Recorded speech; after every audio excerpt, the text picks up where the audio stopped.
ಈ ಈ ಗ್ಯಾಂಗ್ ಇದೆಯಲ್ಲ, ದರ್ಶನ್ ಗ್ಯಾಂಗ್ ಅನ್ನಪೂರ್ಣೇಶ್ವರಿ ನಗರ ಪೊಲೀಸ್ ಠಾಣೆಯಲ್ಲಿದೆ. ಆಮೇಲೆ ಮಹಿಳಾ ಸಾಂತ್ವನ ಕೇಂದ್ರದಲ್ಲಿಂದ ಪವಿತ್ರ ಗೌಡ ಅವರನ್ನು ಬೆಳಗ್ಗೆ ವಾಪಸ್ ಇಲ್ಲಿ ಕರ್ಕೊಂಬರ್ತಾರೆ, ರಾತ್ರಿ ವಾಪಸ್ ಬಿಡ್ತಾರೆ.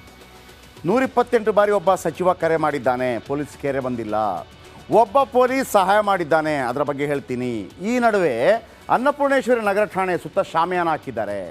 144 ಸೆಕ್ಷನು ಇದೆ. ಅದರ ಅರ್ಥ ಪೊಲೀಸರು ಯಾಕೆ ನೋಡಿ ಹಿಂಗೆ ಶಾಮಿಯಾನ ಹಾಕಿದ್ದಾರೆ, ಏನು ಕಾಣದಂಗೆ ಏನನ್ನೋ ಮುಚ್ಚಿಡಲು ಹೋಗ್ತಾ ಇದ್ದಾರೆ. ಇಷ್ಟಕ್ಕೂ ಶಾಮಿಯಾನ ಅಳವಡಿಕೆಗೆ ಕಮಿಷನರ್ ಹೇಳಿದ್ದೇಕೆ? ಕಮಿಷನರ್ಗೆ ಯಾರು ಫೋರ್ಸ್ ಮಾಡಿದರು? ರೇಣುಕಾಸ್ವಾಮಿ ಕೊಲೆ ಕೇಸ್ ತನಿಖೆ ದಾರಿ ತಪ್ತಾ ಇದೆಯಾ? ಠಾಣೆ ಒಳಗೆ ನಡೆಯೋದನ್ನು ಮುಚ್ಚಿಡುವಂಥದ್ದು ಏನಿದೆ? ಸಿಗರೆಟ್ ಕೊಡ್ಬೋದು, ಇಲ್ಲ ಕೊಡಲೇಬಾರ್ದು ಅಂತೇನಿಲ್ಲ, ಅಥವಾ ಬಿರಿಯಾನಿ ಕೊಡಲೇಬಾರ್ದು ಅಂತೇನಿಲ್ಲ, ಕೊಡ್ಬೋದು. ಅದನ್ನು ನಾವು ಹೇಳಿಕೆ ಹೇಳಿದೆ, ಏನು ಬಿರಿಯಾನಿ ಕೊಡ್ತಾಯಿದ್ರೆ ಮತ್ತು ಕೊಡಬಾರ್ದು ಅಂತೇನಿಲ್ಲ. ಮುಚ್ಚಿಡುವಂಥದ್ದು ಏನಿದೆ? ಹೀಗೆ ಪೊಲೀಸರ ನಡೆಯ ವಿರುದ್ಧ 108 ಅನುಮಾನ ಸೃಷ್ಟಿಯಾಗಿದೆ. ತುಂಬ ಅನುಮಾನಗಳಿದೆ ನೋಡ್ರಿ. ಕಸಬ್ ಇದಾನಲ್ಲ, ಕಸಬ್ ಮುಂಬೈ ಮೇಲೆ ದಾಳಿ ಮಾಡಿದ್ದಾನೆ, ಅವನದು ಕೂಡ ಈ ಥರ ಶಾಮಿಯಾನ ಹಾಕಿ ಮಾಡಿಲ್ಲ. ಶಾಮಿಯಾನ ಹಾಕೇನು ಮದುವೆ ಮಾಡಿಸೋದ್ರ ಒಳಗೆ? ನಾಚಿಕೆಗೇಡಲ್ವಾ ಇದು? ಅಥವಾ ಭಯಾನ? ಇದು ಶೇಮ್. ಮುಖ್ಯಮಂತ್ರಿಗಳು ಇದರ ಬಗ್ಗೆ ಒಂದು ಸ್ಪಷ್ಟೀಕರಣ ಕೊಡಬೇಕು. ಆಮೇಲೆ ನಾವು ಹೋಮ್ ಮಿನಿಸ್ಟರ್ನ ಮಾತಾಡಿಸೋ ಪ್ರಯತ್ನ ಮಾಡಿದ್ವಿ, ನೋ ಕಮೆಂಟ್ಸ್. ಆಮೇಲೆ ಎಸ್ ಕೆ ಪಾಟೀಲ್ ಮತ್ತು ಅಶೋಕ್ ಅವ್ರನ್ನ ಮಾತಾಡಿಸಿದ್ವಿ, ಏನು ಹೇಳಿದ್ರು ಕೇಳಿಸ್ಕೊಳ್ಳಿ.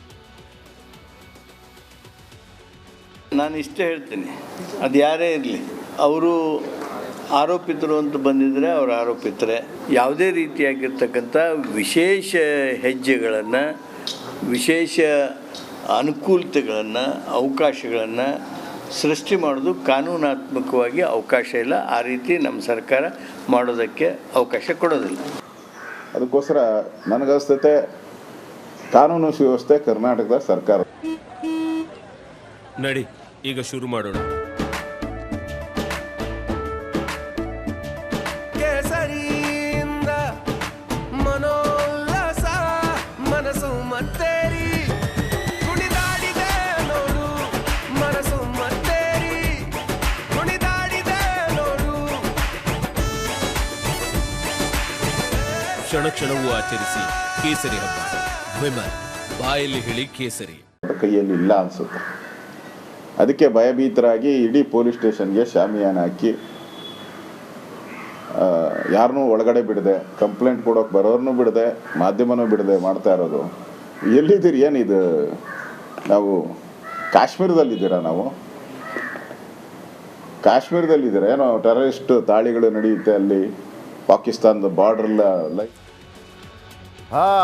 ಈ ಸಾಧಾರಣವಾಗಿ ಎಲೆಕ್ಷನ್ ಟೈಮಲ್ಲಿ ಅಥವಾ ಏನಾದರೂ ಘಟನೆಗಳಾದಾಗ ಅಥವಾ ನಾವೊಂದು ಡಿಬೇಟ್ ಮಾಡಿದಾಗ ಪೊಲೀಸರು ಬಂದು ರೆಕಾರ್ಡ್ ಮಾಡ್ತಾರೆ, ಚುನಾವಣಾ ಆಯೋಗ ಬಂದು ರೆಕಾರ್ಡ್ ಮಾಡುತ್ತೆ. ಯಾಕಂದರೆ ನಾಳೆ ಯಾರಾದರೂ ಹೆಚ್ಚು ಕಡಿಮೆ ಆದರೆ ಅದು ಬೇಕಾಗತ್ತೆ. ಈ ದರ್ಶನ್ ಗ್ಯಾಂಗು ಅದೊಂದು ಹುಚ್ಚಿದೆಯಂತೆ. ಅಂದರೆ ಮಾಡಿದ್ದನ್ನೆಲ್ಲ ಏನು ಪೊಲೀಸರ ಥರ ರೆಕಾರ್ಡ್ ಮಾಡ್ಕೊಳ್ಳೋದು. ಈ 17 ಜನರ ಪೈಕಿ ಕೆಲವರು ಅದನ್ನು ರೆಕಾರ್ಡ್ ಮಾಡಿದ್ದಾರೆ, ಹೊಡೆದಿರೋದನ್ನು. ಆ ಮೊಬೈಲ್ ಸಿಕ್ಕರೆ ಹುಡುಕ್ತಾ ಇದ್ದೀವಿ. ಆ ಮೊಬೈಲ್ ಸಿಕ್ಕರೆ ಖೇಲ್ ಖತಮ್, ನಾಟಕ ಬಂದ್. ಅದರ ಬಗ್ಗೆ ಹೇಳ್ತೀನಿ. ನಮಸ್ಕಾರ, ನಾನು ಜಯಪ್ರಕಾಶ್ ಶೆಟ್ಟಿ ಮಾತಾಡ್ತಾ ಇದ್ದೀನಿ. ರಿಪಬ್ಲಿಕ್ ಕನ್ನಡದ ಈ ವಿಡಿಯೋವನ್ನು ಶೇರ್ ಮಾಡಿ ಮತ್ತು ನಮ್ಮ ಚಾನಲನ್ನು ಸಬ್ಸ್ಕ್ರೈಬ್ ಮಾಡಿ.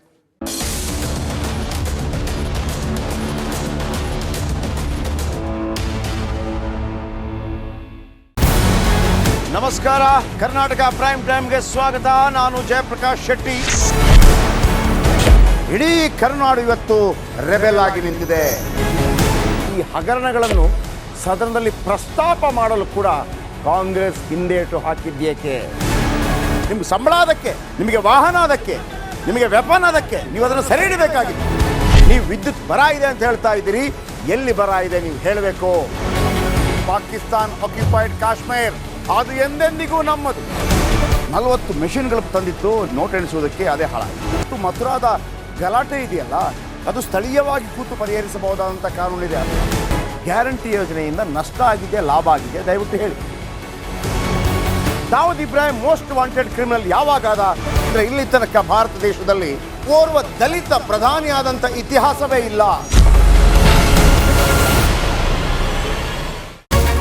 ರಿಪಬ್ಲಿಕ್ ವರ್ಲ್ಡ್ ಆಪ್ ಇದು ಕೇವಲ ಅಪ್ಲಿಕೇಶನ್ ಅಲ್ಲ, ಸಮಗ್ರ ಸುದ್ದಿಗಳ ಸಂಪರ್ಕ ಮಾರ್ಗಕ್ಕೆ ಕ್ರಾಂತಿಕಾರಿ ಬದಲಾವಣೆ. ರಿಪಬ್ಲಿಕ್ ವರ್ಲ್ಡ್ ಆಪ್ ಕೇವಲ ಸುದ್ದಿ ಅಪ್ಲಿಕೇಶನ್ ಅನ್ನ ಪರಿಚಯ ಮಾಡ್ತಾ ಇಲ್ಲ, ಬದಲಾಗಿ ಡಿಜಿಟಲ್ ಸುದ್ದಿ ಬಳಕೆಯ ಹೊಸ ಯುಗಕ್ಕೆ ನಾಂದಿ ಹಾಡ್ತಾ ಇದೆ. ಇದೊಂದು ಬ್ರೇಕಿಂಗ್ ನ್ಯೂಸ್, ಪ್ರಭಾವಶಾಲಿ ಕಾರ್ಯಕ್ರಮಗಳಿಗೆ ಗಟ್ಟಿಯಾದ ವೇದಿಕೆ. ರಿಪಬ್ಲಿಕ್ ವರ್ಡ್ ಅಪ್ಲಿಕೇಶನ್ ಈಗ ಲೈವ್ ಆಗಿದೆ. ಗೂಗಲ್ ಪ್ಲೇಸ್ಟೋರ್ ಮತ್ತು ಆಪಲ್ ಆಪ್ ಸ್ಟೋರ್ ಎರಡರಲ್ಲೂ ಲಭ್ಯವಿದೆ. ಈಗಲೇ ಡೌನ್ಲೋಡ್ ಮಾಡಿ.